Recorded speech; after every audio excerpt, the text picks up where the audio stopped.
Bhavnagar local crime બ્રાન્ચે Ghogha road વિસ્તારમાં મોટી કાર્યવાહી હાથ ધરી હતી। ભારતીય બનાવટના વિદેશી દારૂની 1440 બોટલો સહિત કિંમત ₹4,48,800નો મુદ્દામાલ કબજે કર્યો હતો। આ કેસમાં 4 આરોપીઓની ધરપકડ કરવામાં આવી છે, જ્યારે એક આરોપી હજુ ફરાર હોવાનું જાણવા મળ્યું છે। ભાવનગર એલસીબીની ટીમ શહેર અને ગ્રામ્ય વિસ્તારમાં દારૂની હેરાફેરી રોકવા માટે પેટ્રોલિંગમાં હતી। તે દરમિયાન બાતમી મળી હતી કે ઘોઘા રોડ પર અખિલેશ સર્કલ નજીક ગોપાલ નમકીનના ગોડાઉન પાસે એક હુન્ડાઈ i20 કારમાંથી દારૂનો જથ્થો ઉતારવામાં આવી રહ્યો છે।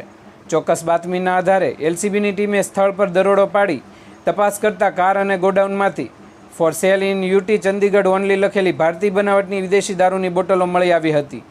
કબજે કરાયેલ મુદ્દામાલ party special gold premium whisky 180 mlની 480 bottle કિંમત ₹72,000, grey wolf jamun in mint vodka 180 mlની 960 bottle કિંમત ₹76,800, હુન્ડાઈ i20 કાર કિંમત ₹3 લાખ, આમ કુલ મુદ્દામાલની કિંમત ₹4,48,800 હોવાનું જાણવા મળ્યું છે।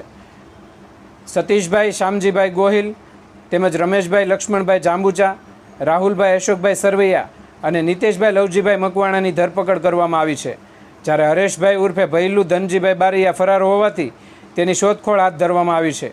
મુખ્ય આરોપી સામે 21 ગુનાઓ તપાસ દરમિયાન સામે આવ્યું છે કે મુખ્ય આરોપી સતીશભાઈ ગોહિલ સામે અગાઉથી પ્રોહિબિશન એક્ટ હેઠળ 21 જેટલા ગુનાઓ નોંધાયેલા છે, જેના કારણે આ કેસને ગંભીરતાથી લઈ વધુ તપાસ શરૂ કરવામાં આવી છે।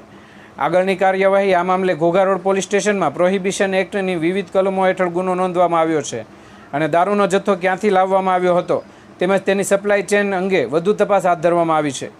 આ કાર્યવાહી કરનાર પોલીસ સબ ઇન્સ્પેક્ટર આર્ય વાઢેરના માર્ગદર્શન હેઠળ એલસીબી સ્ટાફના ઘનશ્યામભાઈ ગોહિલ, મહેન્દ્રભાઈ ચૌહાણ, સાગરભાઈ જોગદિયા, વિઠ્ઠલભાઈ બારૈયા, સંજયભાઈ ચુડાસમા, અનિલભાઈ સોલંકી, રાહુલભાઈ ધતુરાતર વગેરેના કામગીરીમાં જોડાયા હતા।